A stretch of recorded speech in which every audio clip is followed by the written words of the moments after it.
My patient's family treated me like dirt at his funeral. They didn't know he'd left me his entire fortune. What was your best, do you know who I am moment? I arrived at Mr. Stewart's funeral wearing my only black dress, my eyes still swollen from crying since he'd passed 3 days ago. I'd been his hospice nurse for 2 years, but we'd become extremely close, fixing each other's crossword puzzles and arguing about best pizza toppings. The Stewart family, who'd visited maybe twice in those 2 years, were already at the funeral in their designer mourning clothes.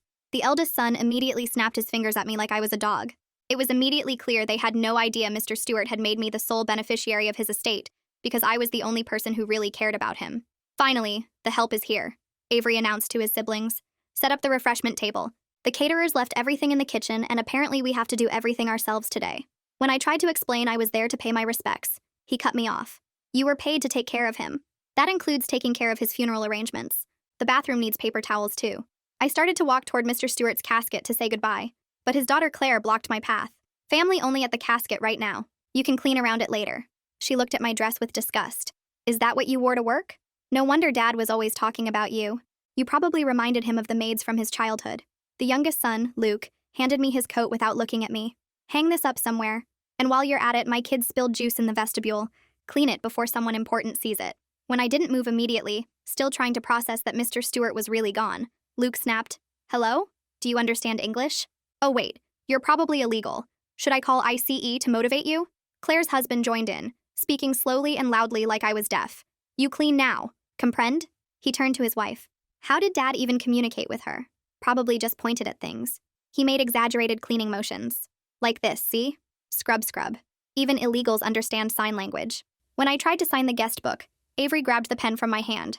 That's for people who actually knew him, not employees. You're not a guest. You're working. He shoved a tray of glasses at me.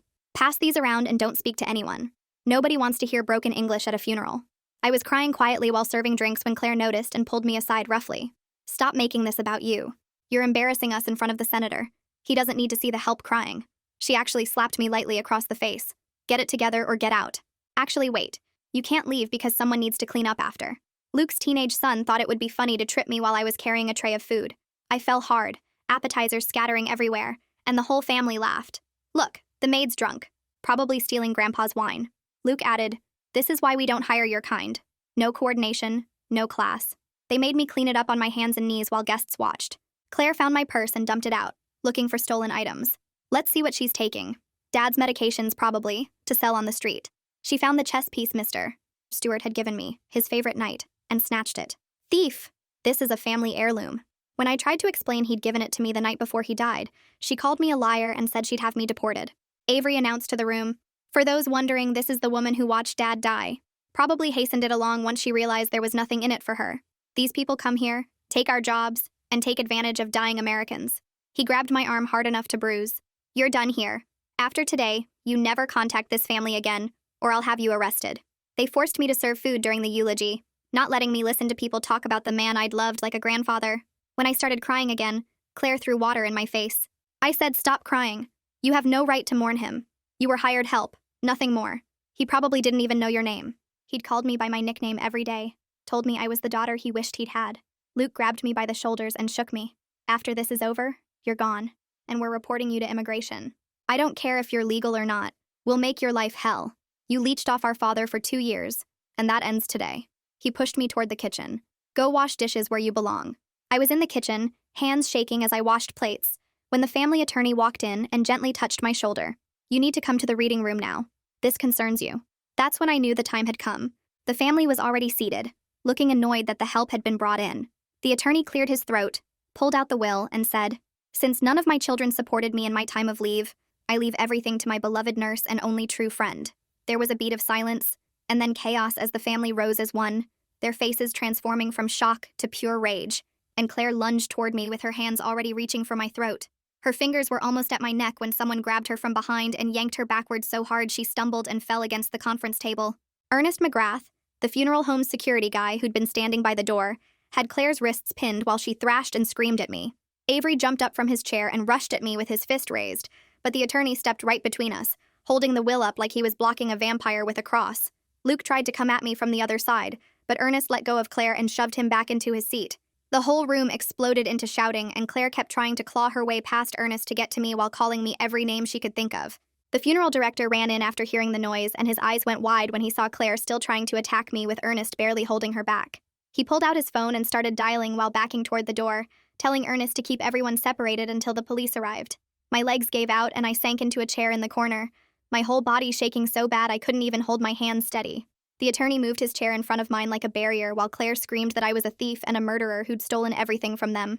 Avery was pacing back and forth like a caged animal, pointing at me and yelling about lawsuits and deportation, while Luke kicked a chair so hard it crashed into the wall.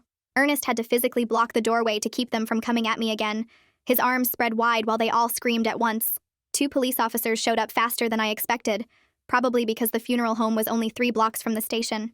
They took one look at the chaos and immediately started separating everyone, putting the family in one room and me in another smaller office down the hall.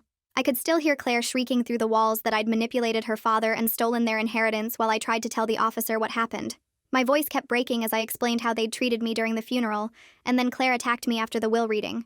The officer, a woman who looked about my mom's age, took notes and kept asking me to slow down because I was talking too fast from panic. She asked if I had any injuries, and that's when I noticed the throbbing in my arms where Avery had grabbed me earlier during the funeral. When I rolled up my sleeves, there were already dark purple marks forming in the shape of fingers on both my upper arms. The officer took photos from every angle, measuring the bruises with a ruler while asking if anyone else had seen him grab me. She explained that Claire would probably be charged with attempted assault, and I needed to decide if I wanted to press charges against her.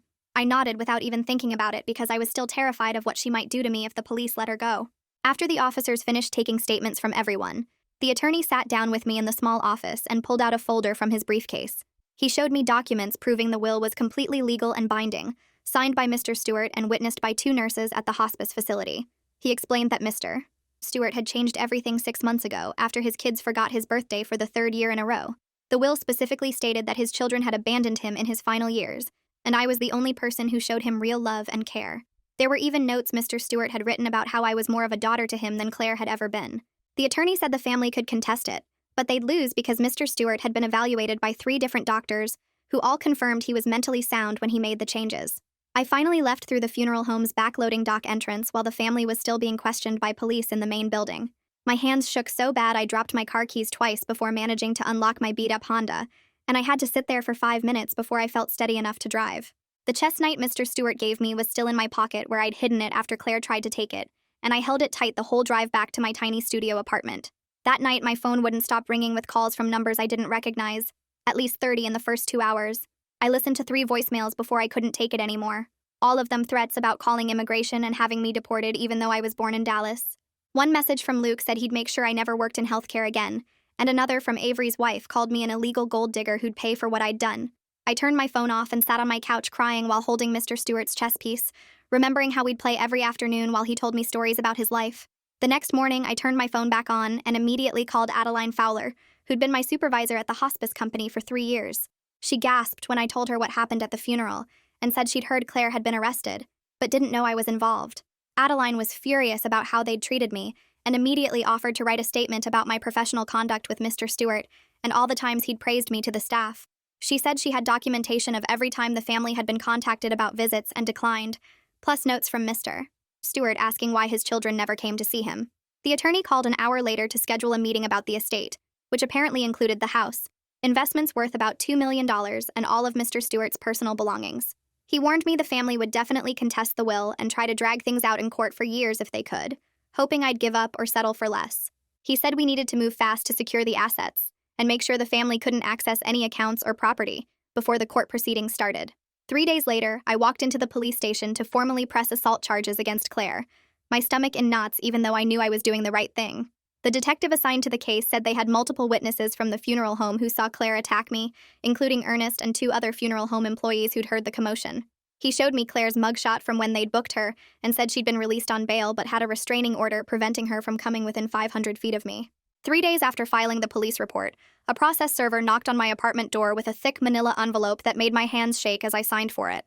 Inside were 20 pages of legal documents with the Stewart family's law firm letterhead, claiming I'd used undue influence on Mr. Stewart and that he wasn't mentally competent when he changed his will 6 months before he died. The papers said I'd isolated him from his loving family and manipulated a vulnerable elderly man for financial gain, which made me laugh and cry at the same time because they hadn't visited him in 18 months before he passed. I called the attorney immediately and he told me not to panic because this was expected. And we had a strong case since Mr. Stewart had been evaluated by 2 different doctors, who both confirmed he was completely mentally sound when he made the changes. The attorney connected me with his colleague who specialized in estate disputes, a woman named Isabella, who'd been doing this for 20 years and had seen families tear each other apart over money more times than she could count. Isabella reviewed all the documentation, including Mr. Stewart's medical records, the visitor logs from the hospice showing the family's absence, and statements from other nurses who'd witnessed our friendship develop over 2 years. She said our case was solid because Mr. Stewart had specifically requested the mental competency evaluations himself, knowing his children might contest the will, and both psychiatrists had given him perfect scores on all cognitive tests. The stress of everything started affecting my work at the hospice, where I'd been caring for 3 other patients, and I kept breaking down crying when I saw things that reminded me of Mr. Stewart, like crossword puzzles or chessboards.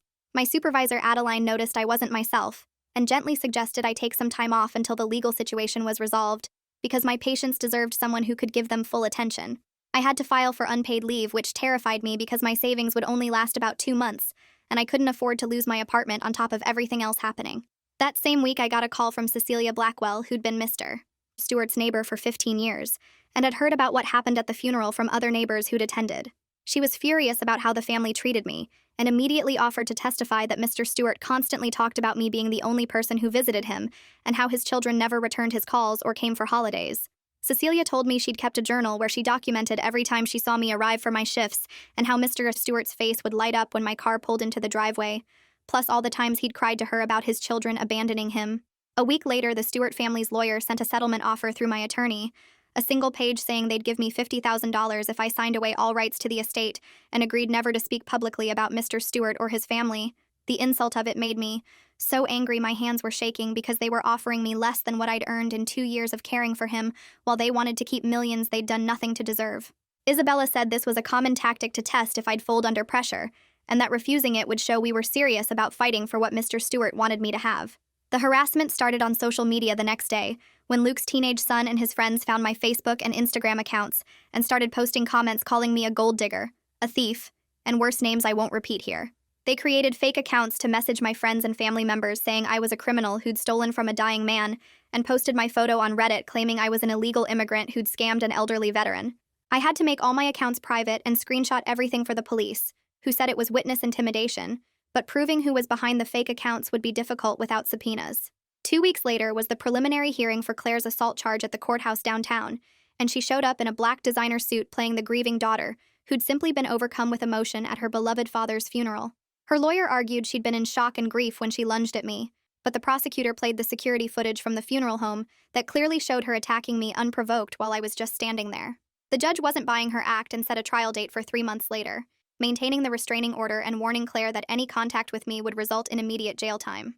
That afternoon, Isabella called me excited because my attorney had found something incredible while going through boxes of Mr. Stewart's belongings that the family had tried to claim before the estate was frozen. He'd discovered 5 notebooks filled with Mr. Stewart's handwriting from the past year, diary entries where he wrote extensively about how his children had abandoned him, and how I was the only person who treated him like family instead of a burden.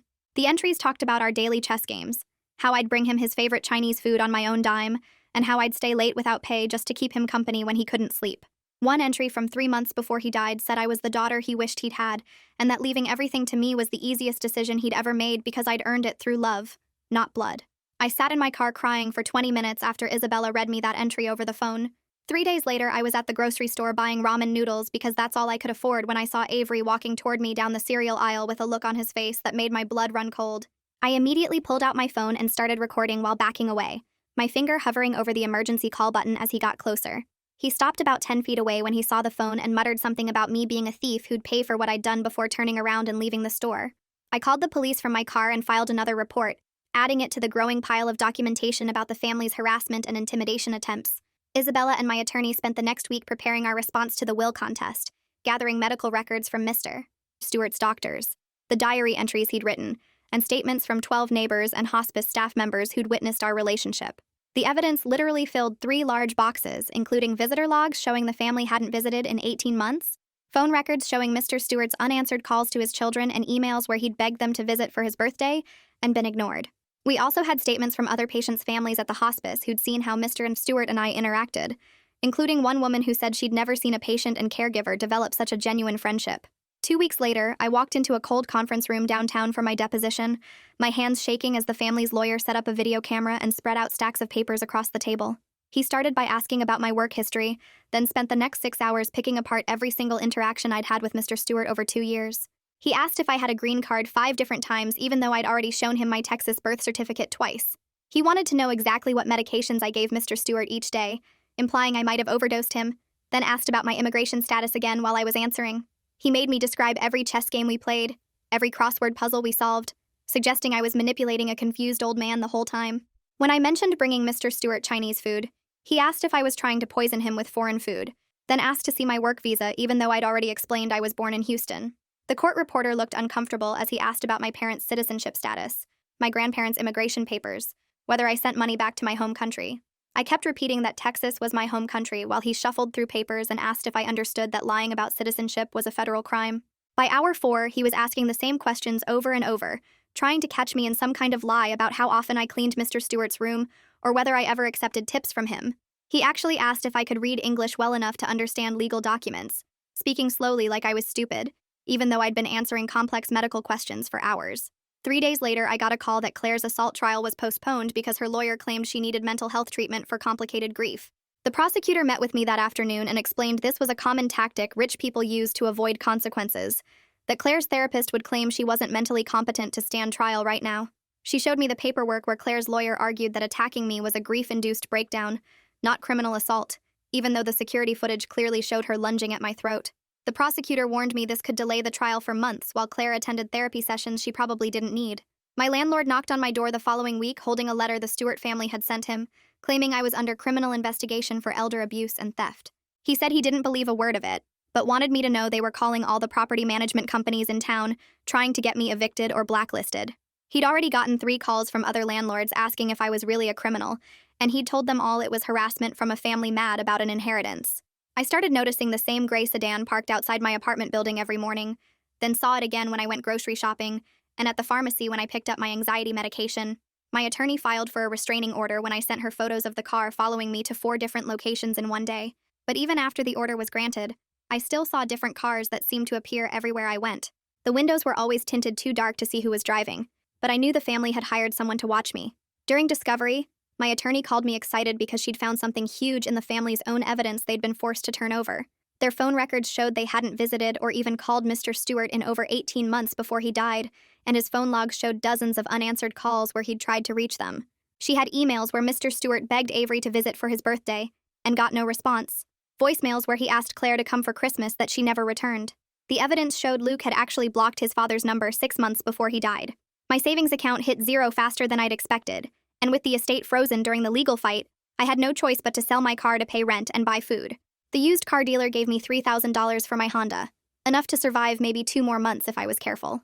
Taking the bus to work made me feel exposed and vulnerable, especially when I thought I recognized the man in the baseball cap who seemed to get on at my stop every morning. I started varying my routes, taking different buses, leaving at different times, but the anxiety was eating me alive. Cecilia's deposition happened on a rainy Thursday, and my attorney let me watch the video later because Cecilia had insisted on it. She testified for 3 hours about how Mr. Stewart would cry when his kids didn't show up for his birthday, how he'd wait by the window on Father's Day hoping they'd surprise him. She described watching his face light up whenever I arrived for my shift, how he'd tell anyone who'd listen about the crossword we'd finished, or the chess game I'd finally won. She said in 40 years of knowing him, she'd never seen him as happy as he was during our daily visits. The family's lawyer tried to twist everything during the next hearing, claiming I'd prevented the family from visiting by turning Mr. Stewart against them. My attorney immediately produced visitor logs from the hospice showing I'd actually encouraged Mr. Stewart to add his children to the approved visitor list, that I'd asked him multiple times if he wanted me to call them. The logs showed the family had unlimited access but simply never came, and the staff notes confirmed I'd suggested family visits regularly. Then Luke's wife, who I'd never even met before all this started, began showing up at the hospital where I used to work per diem shifts before Mr. Stewart got too sick. 3 of my former colleagues called to warn me she was in the administrator's office claiming I'd stolen drugs, that I'd abused patients, that I should never be allowed near vulnerable people again. The hospital couldn't legally fire me from per diem work without proof, but they stopped calling me for shifts, and I knew she'd successfully destroyed another source of income. Finally, the judge ordered mediation, which meant I'd have to sit in a room with the people who'd attacked me, harassed me, and tried to destroy my life because they didn't visit their dying father. My attorney promised she'd be right beside me the whole time, that she wouldn't let them hurt me again, but I spent the night before throwing up from anxiety about facing them again. The mediation room was freezing and smelled like old coffee when I walked in with my attorney the next morning. Claire sat across the long table with her brothers, all three of them in expensive suits while I wore my only nice blouse from Target. The mediator, a tired-looking woman with gray hair, started explaining how this process worked, but Claire cut her off with a sob. She buried her face in her hands and started crying about how busy she'd been with her charity events and her kids' private school activities. For maybe 10 seconds, I actually felt bad for her, watching real tears run down her face as she talked about missing his birthdays. Then Avery grabbed her shoulder and whispered something about the money, and her tears stopped like someone turned off a faucet. The mediator shuffled her papers and suggested we could split everything down the middle, with me getting the house and half the money while the family took the other half. My attorney squeezed my knee under the table when I started to nod because honestly, I was so tired of fighting these people. Luke slammed his hand on the table and said they wouldn't give me a penny of their father's money.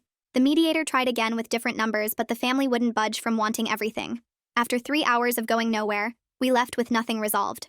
That night, I sat on my apartment floor with the box of letters Mr. Stewart had written me during his last months. His handwriting got shakier in each one, but the message stayed clear. He wrote about how his kids only called when they needed money for their business ventures or their kids' college funds. He wrote about how I was the only one who asked about his day or remembered his favorite foods. The last letter, written 2 days before he died, said he wanted me to have everything because I'd already given him everything that mattered. I folded the letters carefully and called my attorney to tell her we weren't accepting any deals. 3 weeks later, Claire's criminal trial finally started in the downtown courthouse. The prosecutor played the security footage from the funeral home on a big screen for everyone to see. You could watch Claire's face change from shock to rage in slow motion before she launched herself at me with both hands out. The video showed everything clearly, her fingers reaching for my throat before the security guard pulled her back. Claire's lawyer tried to argue it was grief, and she never actually touched me, but the judge wasn't buying it. The jury took less than an hour to come back with a guilty verdict for misdemeanor assault. 2 days later at sentencing, Claire showed up in a conservative black dress trying to look sorry. The judge gave her 18 months probation and ordered her to take anger management classes. It wasn't jail time, but having assault on her record meant something to me. Claire had to stand there while the judge lectured her about attacking someone at a funeral. A week after that, I woke up to pounding on my apartment door at 6 in the morning. My neighbor was holding a man by the collar who'd been trying to jimmy my lock with a credit card. The man turned out to be the private investigator the Stewarts had hired to dig up dirt on me. The cops arrested him for attempted breaking and entering. At the police station, the detective showed me the investigator's phone with texts from Luke offering a bonus if he found anything illegal in my apartment. The investigator ended up telling the police everything about how the family wanted him to plant drugs if he couldn't find anything real. 2 of Mr. Stewart's old friends called me that same week after reading about the trial in the paper. They wanted to meet for coffee and tell me their stories about him. The first one, a man who'd known Mr. Stewart for 30 years, told me how Mr. Stewart talked about me at their weekly poker games. He said Mr. Stewart called me his real daughter and worried about what would happen to me after he died. The second friend, a woman from his church, said Mr. Stewart had shown her pictures of us playing chess and doing crosswords. She said she'd never seen him smile like that in photos with his actual kids. Both of them offered to testify if I needed them for the will contest. My attorney called the next day to tell me the trial date was set for next month. She said the family's case was falling apart with all the evidence we had, but they were too proud to give up. She warned me they'd probably try more tricks before the trial. I drove to the cemetery on a Sunday morning when I knew it would be empty. I hadn't been back since the funeral, and my hands shook as I walked to Mr. Stewart's grave. The headstone was simple gray granite with just his name and dates. I sat on the grass and told him everything that had happened, about the trial and the harassment, and how tired I was. I promised him I was trying to do what he wanted, and that I wouldn't let his kids bully me into giving up. I left the chestnut on his grave for a few minutes before putting it back in my pocket where it belonged. That afternoon, my attorney called with one more settlement offer from the family's lawyer. They would let me have the house if I gave up all the money and investments. My attorney actually laughed out loud on the phone and told me we were going to destroy them in court next month. The trial date came 4 weeks later, and I walked into the courthouse wearing the same black dress from the funeral. The family's lawyer stood up immediately and started painting me as some kind of monster who'd trapped a dying old man. He said I'd isolated Mr. Stewart from his loving family and manipulated him when he was too sick to think straight. He told the judge I'd probably given him extra pain meds to keep him confused while I worked my way into his will. Every word felt like a knife in my chest, but I kept my hands folded in my lap and didn't react. The lawyer showed bank records proving I'd deposited my paychecks every 2 weeks and said this proved I was getting paid plenty already. He brought up my background, saying I came from nothing and saw Mr. Stewart as my meal ticket out of poverty. When it was my turn to testify, my attorney asked me about my relationship with Mr. Stewart, and I started with the crosswords. I told the judge how we'd work on them together every morning, arguing about whether the answer was eras or ages for 4 across. I explained our pizza debates where he insisted pineapple belonged on pizza, and I'd pretend to be disgusted just to make him laugh. I described teaching him to use his tablet so he could video call his grandkids, though they never answered his calls. The judge leaned forward when I talked about the chess games where Mr. Stewart would tell me stories about his childhood while moving his pieces. I showed him the scorecard we kept where Mr. Stewart beat me 43 times to my 12 wins over 2 years. My voice cracked when I mentioned how he'd light up when I walked in each morning, calling me his sunshine girl. The family's lawyer tried to make it sound creepy, but the judge waved him off. Then came the family's turn to testify, and it fell apart fast. Avery couldn't name Mr. Stewart's favorite food when asked directly by my attorney. Claire didn't know what medications he took for his heart condition, even though there were 7 different pills. Luke actually got his father's middle name wrong, calling him James instead of John. When asked about Mr. Stewart's hobbies, they all said golf, even though arthritis had stopped him from playing 15 years ago. My attorney asked them to name any of his friends, and they sat there silent. She asked about his favorite TV shows, his morning routine, even what brand of coffee he drank. They knew nothing. The judge asked Claire when she'd last had a conversation with her father before he got sick. She claimed it was just a few months ago, but my attorney produced phone records showing no calls for 18 months. The judge's face got harder with each lie they told. A week later, we gathered for the verdict, and the judge didn't hold back. He said the will was completely valid, and Mr. Stewart had every right to leave his estate to someone who actually cared about him. He noted that I'd provided daily companionship, while the family couldn't even remember basic facts about their father. He specifically said Mr. Stewart's medical records showed he was mentally sharp until the very end. The family's lawyer jumped up immediately to file an appeal, and the judge rolled his eyes but said they had 30 days. My attorney warned me later this could drag on for another year, but said they had 0 chance of winning. She explained they were just being spiteful now and wasting everyone's time and money. 3 weeks into the appeal period, I was finally allowed to enter Mr. Stewart's house as the legal owner.